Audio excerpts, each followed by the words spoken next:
I'm Kelly Bird. I worked at the Conservation District for 21 years.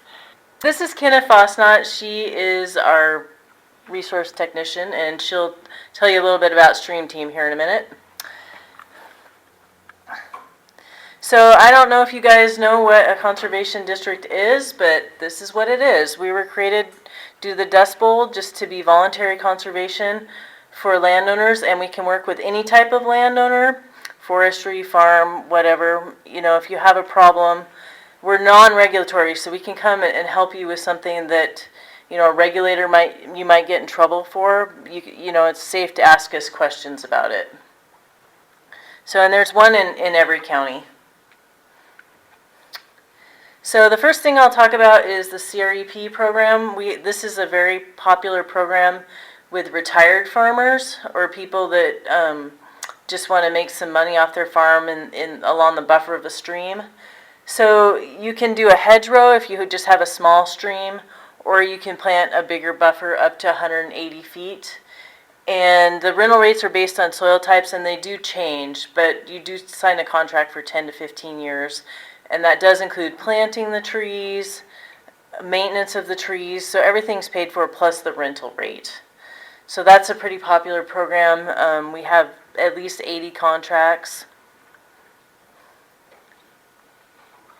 And so this is another program you guys may be familiar with. It's called the Family Forest Fish Passage Program. And the culvert there is what it looked like beforehand. This is on King Creek, and we replaced it with a bridge. So these are people enrolled that are small forest landowners.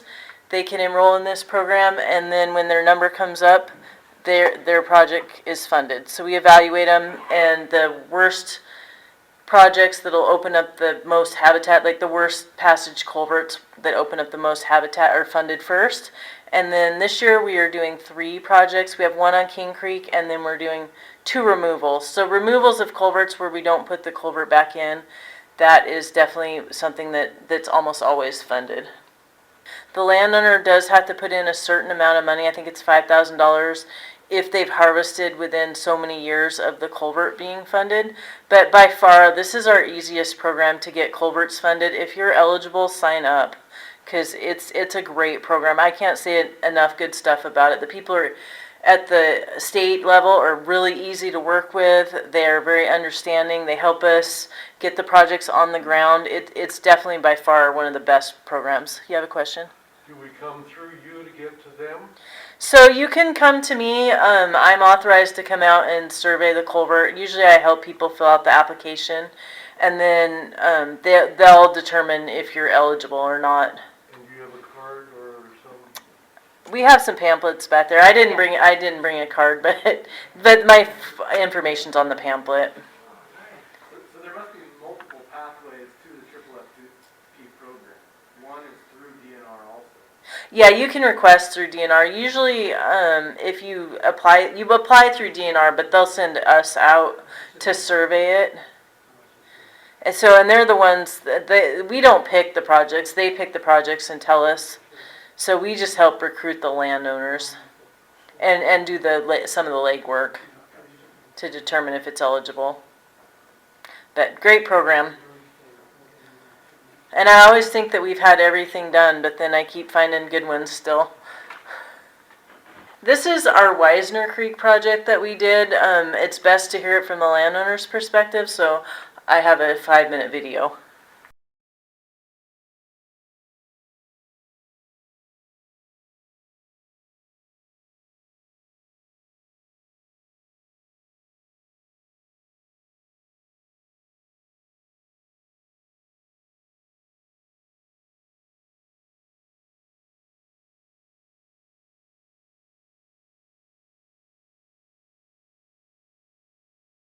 Good afternoon. My name is Bob Russell.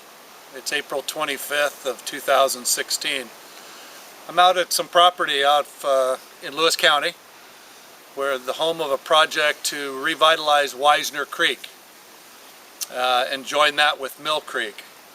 Right now there's about a mile of fish habitat that is currently inaccessible, located upstream of where we're at.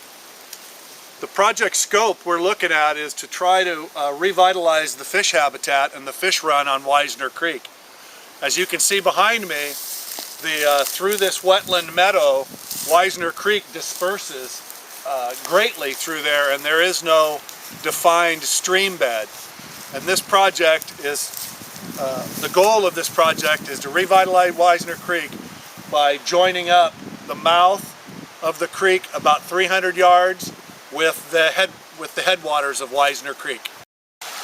We're standing now at the confluence of Mill Creek, which you see on your video, and Wisner Creek, which you see to my left. Wisner Creek runs all year, but is in November rushes very hard.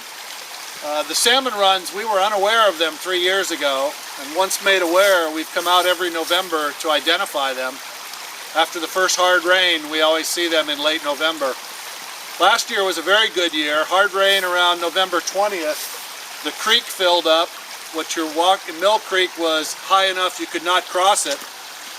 Once that water dropped 2 days later, I came and found about a half dozen silvers up Wisner Creek, 2 by 2 like Noah's Ark in the spawning beds. They stopped about 50 to 100 yards up there where you saw the grasslands that we could not cross, thus the project.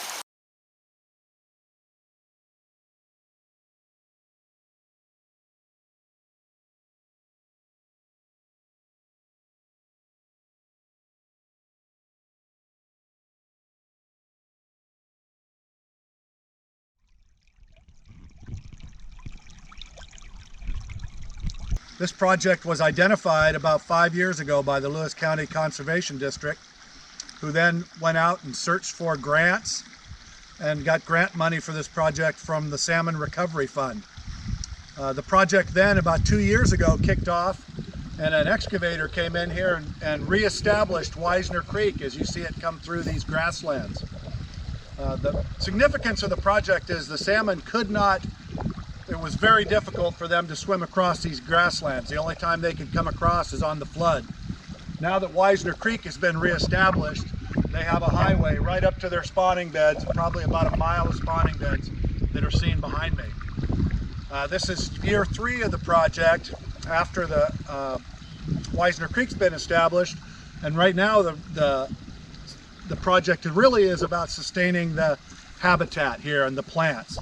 The Homeowners Association here works to maintain that. We beat back the grass, weed whackers, and then use spray to try to get this canary grass under control. In about 5 years, it'll be very interesting to show you what the project looks like. In conclusion, I'd really like to thank everybody that's been involved in this team. Lewis County Conservation District for the identification of the project and the grant proposals, the Salmon Recovery Board for the funding, and then our Homeowners Association that works to maintain this. It really does take a team to make a successful project, and we look forward to showing you this one in the very near future. Thank you.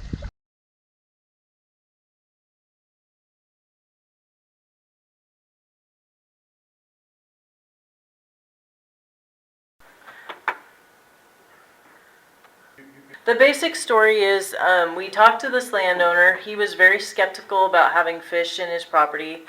The stream had been disconnected and there was no fish getting up. And actually Rick was the one that kind of spurred this project, because I had walked the stream. I had walked Mill Creek years ago, and I was like, Wisner Creek doesn't connect to Mill Creek. I don't know. I didn't even know it was really a creek. I just thought it was mismapped, because that's fairly common in this area. And so what had happened was a landowner had tried to take an excavator and move the stream against the hillside, but he tried to go uphill, so it just ended up making it this flat canary grass where no fish could get through. So we ended up getting the landowner really excited, and we dug a new channel. It took 3 years to get this project funded, but we really believed in it. So the landowner is definitely an advocate for fish now, and he was anti-beaver. He's actually starting to become pro-beaver. He's become one of our best advocates for stream restoration. So it's a really good story. It's on our website. It's definitely worth a watch. It's about a 5-minute little video that shows how we got the project funded, and we planted 2 acres of trees. They're doing great, and I'll let Kenna talk about the stream team because this is our focus basin for the stream team, and it all started from the Wisner Creek project. Hi, I'm Kenna, and let me go to the next slide. So I had the opportunity to get involved and start a Lewis County stream team through the office of the Chehalis Basin. And throughout college, I had volunteered with the Thurston County stream team, and I really loved it. So when I had the opportunity to start one in Lewis County, I got really excited.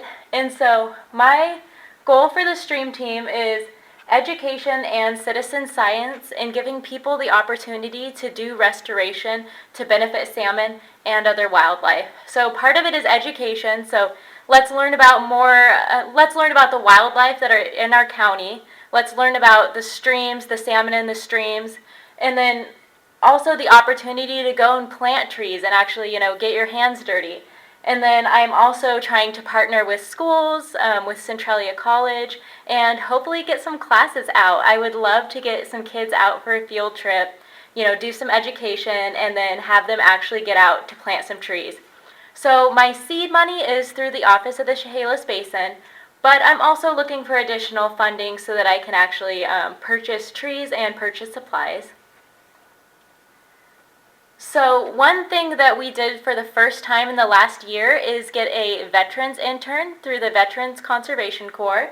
And so we had Vanessa, who was an amazing intern. She was with us for 6 months, and she helped out with our Voluntary Stewardship Program. She helped as I was starting to kind of form stream team and kind of get our first event off the ground. And then she also just helped, what is a conservation district, and learn more. And it's really interesting because she did a lot of the site visits with us when we were doing our project with Weyerhaeuser, our oxbow restoration. And she got so inspired when she was talking to Weyerhaeuser that she actually moved on to an internship with Weyerhaeuser after she had worked with us and had completed her term. And so she actually decided that she wants to go into forestry. So that was a really inspirational story. So in the future, I would love to, get more veterans on board to help with stream team and just help with our conservation district. And I think it's really beneficial for everybody involved. We had our first tree planting event in February, and we had 16 volunteers show up, and we planted nearly 500 trees. This was at the site on Wisner and Mill Creek, owned by Bob Russell, who Kelly kind of introduced, where the project was completed years ago. And so this was really wonderful. It was a great turnout for the first event. It was a beautiful day, and it was great to get so many trees in the ground. The willows were definitely a big hit. We did willow stakes, which was really fun. We had the Chronicle come out, and they took some pictures, and this was GCR Tires from Chehalis. So we're teaming up not only with, just citizens and schools, we're also teaming up with, businesses that want to get involved, and really anybody in our community who wants to volunteer. I think that though I recognize the stream team has to start small, I know that it has a lot of potential for the future, and there's a lot of benefit in getting people involved with their property. So I'm always looking for sites for the future, though I can only do so much. So if anybody ever really feels like they have a good project site to do some planting, you can give me a call. There is a lot of information on the back table that you can gather on your way out. So this is the Voluntary Stewardship Program. It was started about 5 years ago, and this is the technical definition, but I will give you the layman's definition of it. So what it was created to have farmers, to show that farmers are taking good care of the land without devastating critical areas or negatively affecting critical areas. We hear a lot in this county about people, farmland, having to plant mandatory buffers or do mandatory things. This program is a chance for farmers, and it's not a forestry program, it's just for farming. And what it does is it gives farmers a chance to show that, yes, we can take good care of our property on our own. We don't need increased government regulations. So Kenna and I's job is to actually show that farmers are doing this. So you're grandfathered into 2011, and So any practices you did before that, as long as you're not doing something illegal, like if a wetland was drained, you don't have to go put the wetland back. But if you drain a wetland after 2011, then that definitely is a negative to the program. So we're just really working with farmers to make sure that they're doing good practices. And a lot of these good practices benefit the farm too. It doesn't just benefit the environment. So some of our accomplishments, we couldn't go out in the field very much because of COVID. We did still do some site visits. We're mostly outside. So we started a YouTube page. We have some educational videos on there. So if anybody wants to star in a video, we're always looking for participants. So we have 450 cooperators that we've gathered through the county that have VSP plans. And we've been able to document 356 accomplishments that are positive. So we just had our 5-year report. We got a partial pass, which is pretty good. We want a full pass, but they don't really understand how hard it is in Lewis County because the program's statewide, and if you're in the Palouse and all you grow is wheat, it's really easy to work with every farmer. Here we have such a huge diversity. Little tiny farms, people with like 100 chickens versus, huge dairies. We have quite a range of farms. So we found that the best outreach is face-to-face. We go and actually talk to people. We send them a letter first, and we go by watershed that, hey, we're coming out. We're gonna talk to you about this program. So for the most part, we've had pretty good interactions. There's been a few that are kind of different, but for the most part, it's pretty good. And one thing that we're really focusing on that's kind of a sad thing for me living in Lewis County my whole life is agricultural viability. I just see that all the houses are coming up, the land is getting smaller, so we're just trying to work with ways to keep agriculture here. I mean, agriculture is a lot of our way of life. It's not very good when everything gets divided up into 5-acre parcels. So here's a positive practice, putting some hog fuel down for the sheep so they don't mud it up for the winter. It's an example of one of the things that we can document for a good practice. Helps protect groundwater, helps keep manure from running off, helps keep the animals healthier. It's a win-win for everybody. And this is something that you guys may not know about. It's located in the port. They're working on having a Southwest Washington grain growers, and they want to grow barley. Because apparently barley grown on the west side is more flavorful than east side barley. I don't know anything about barley, but supposedly the people that like it to make beer, they just love our barley. So that's something that they're doing here, because there used to be a lot of corn and peas and all that kind of stuff's going away. And grain is actually a really good crop to grow for this area. It grows pretty well. It's good for the soil. It's a good rotational crop. So this is their first harvest. So they're still working. They've extended the rail line in the port. So they're still working on building a facility, but they got to get money from the legislature. But it's progressing. So this is something that has been very helpful for VSP is the Carbon Capture Foundation. They called us out of the blue and they said, hey, we really are concerned about carbon in the environment and we want to help sequester carbon, and would you guys like some free trees? So, we're the conservation district, so we said, sure, it's free. We'll take some. So they gave us trees. So anybody that's enrolled in VSP, we try to give them out to people to plant along streams. And we've had a lot of success. This year, that's how many trees we gave out. Cottonwoods weren't real popular, but we did have some people take them. But they make an excellent riparian buffer plant if you're trying to hold the stream bank, because they do grow fast. So that's the main thing we're trying to help with is, establish some stream buffers. We don't want to see mandatory buffers, but, if you can put some buffer on your stream, it's definitely helpful, especially in areas we're seeing increased erosion, which can be hard to stop. So it's better to kind of get it stabilized before it starts. So other programs that the Conservation District does, we can help with farm planning, which is basically like nutrient management. How many animals can I have on the field? What soil types do I have? I also have been very involved in irrigation water management, doing plans for people helping them get more efficient equipment. We did a really successful project putting fish screens on farmers' intakes so that they didn't have problems with fish getting sucked up in the screens, and the farmers just love them because it also helps prevent leaves and other junk from getting sucked up too. So that's been very successful. I wasn't sure how excited farmers were going to be when I came to talk to them about irrigation, but we've been very successful. We've installed a couple farms with K-line irrigation, which is a pod irrigation. It's much more efficient, so they're using less water, because especially in our summers, especially in the Chehalis, the rivers have just been getting really low. And then we also have rental equipment. The one thing that's been amazingly popular is we have a trailer that's a complete butchering, like you can take it home and butcher your chickens. So that's really popular. It's starting about a month, it'll be rented out every weekend and a lot of the days too. Especially with COVID, everybody was going to grow their own food. And we have people that rent it several times a year.